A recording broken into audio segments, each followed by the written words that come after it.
Hey everyone, this is Lomi, and today I'm working on a face-up commission for a Withdoll Theo. He's been here for a bit to have mods added to his ears, but now he's color matched and ready for painting. The color on his ears makes a worse match on camera than it does in person because of the difference in texture between the acrylic paint and the resin. It looks a lot better in person, but they'll be blushed up anyway, so the color difference in photos won't matter too much when everything is done. That's a really common problem with color matching, not really anything new. So this head was coated 3 times with Mr. Super Clear as a sealant, then I start with brushwork. I'm using my Winstonia Berry Wine nail art brushes for this today, and my Arteza gouache, and I'll share a bit more about the color choices later on. I had a lot of trouble keeping the doll's head centered this time. I had to move my camera setup a bit while testing some new equipment, so it's not exactly where I'm used to having it, and I'll probably change it again soon. I've been having trouble with my camera after using it to film for, I guess like 6 years now. It's really wearing out and developing a lot of hot pixels, so I'm looking at some other options for recording in the coming days, so filming might be a little awkward for a bit. So the only request I got for this guy's face-up was for something fairly neutral and natural that could look good with a lighter colored wig. Similar in color and style as what I did for my doll Vaughn, so I kind of have free reign over what gets done. I actually love how this doll's eyebrows came out, and I feel like eyebrows are one place I'm finally making advancements in my artistic ability. I was really happy with how the shape came out, and it didn't need as many revisions as usual, although the gouache paint always makes revisions easy.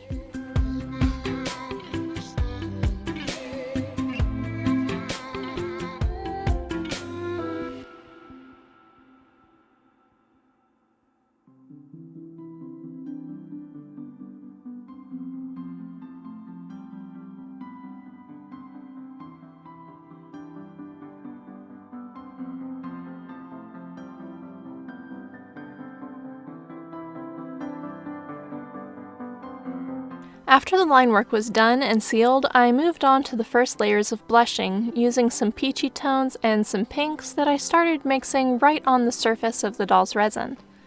You might notice through some of this video that I alternate a bit between wearing a glove for doll handling and not. Sometimes people ask about that, so I figured I'd explain. Gloves are not always a necessity as long as your hands are clean. The only thing to worry about is fingerprints and smudges from the oils in your hands, but if you just wash your hands before you start, you probably don't need to wear gloves for doing face-ups. When I switch to one later, it's because I'm finishing the doll's face up pretty much in one sitting, so I seal the layers of blushing using the hold and spray method, where I rotate the doll's head as I spray the sealant. This is a lot faster, but it means spraying sealant on my hand, and I give myself contact dermatitis by accident often enough by using weird chemicals, so wearing a glove helps in that case. It's been really hard to get gloves in my size for the past 2 years, so I try to use them only when necessary, and that means using gloves less when I can just do a job with clean hands with no risk to myself, which allows me to reuse the same pair a couple times for a couple face-ups, and it lets my supply stretch a little farther. If you're ever curious about my sealing methods though, I have an older video about that in my BJD Basics playlist, and I'll drop a link to it in the video description.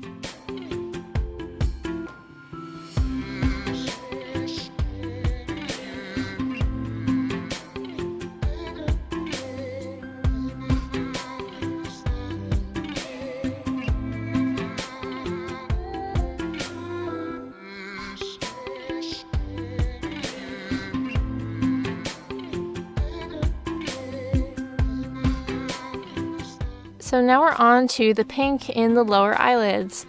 I get this started with a watercolor pencil because it lays down a lot of color fast, but I'll go over it with some pastels later too. After I start building up some purple tones around the inner corner of the eye, it's time to switch to gloves and seal, so now's a good time to check out the materials I'm using while the sealant dries.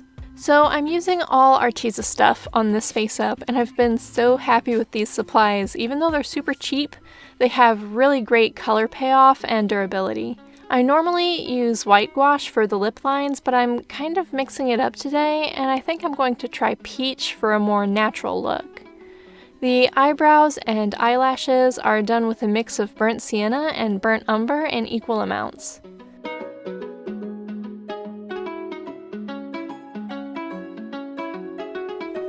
The pink pencil is the peony color from the big watercolor pencil set, and I'll be using a combination of burnt ochre and sienna brown watercolor pencils for eyelid lines, which I usually paint on, but I just felt like doing something a little different today. I don't know. As for blushing, it's all done with these 5 colors. Peach is my more yellow blushing tone, and I blend that with watermelon pink to do a lot of blushing around the face. They'll also be used for the lips. This resin is a really warm tone, a bit darker than a normal pink, so too much yellow would make him look sallow and too much pink would look sunburned. The bubblegum pink is for the eyes and cheeks, stormy blue is for the inner corner of the eye, and chocolate brown gets mixed with peach for the eyebrows and the darker shading around the eyelashes. So now you might be able to pick out the colors I'm using a little better. You can see the watermelon pink on the lips gives an almost purple pink color, and the peach and watermelon around the eyes and cheeks helps contour his face. I don't really have a mixing ratio or proportion in mind for each color. I just sort of do whatever feels right as I go along. This was a really fun face-up to do because of that. It was really intuitive and gave me a ton of room to just play around and see what suited the shape of this doll's face. I think I did 3 layers of blushing in the end, which isn't very many, but I tend to do a lot of color working on each layer.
When we got to doing the lip lines, the lips looked a little pale, so I wasn't sure how the peach would look at first, and I originally thought I'd stick with the usual white. But I didn't like how it looked once it was on, and I ended up taking it right back off with a wet paintbrush. When I tried again using the peach paint, I was so much happier with the subtlety.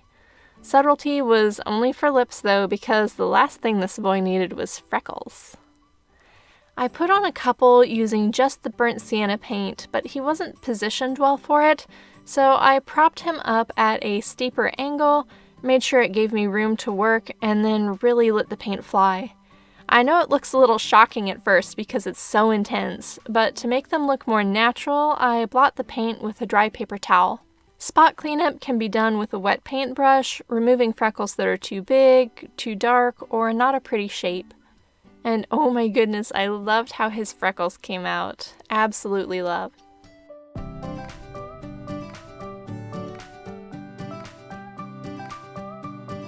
Three coats of Mr. Super Clear on top finished him off, and I added some gloss, and then he was ready to go home. And funny story, I was so eager to send him home that I actually forgot to take photos for myself before I sent him on his way.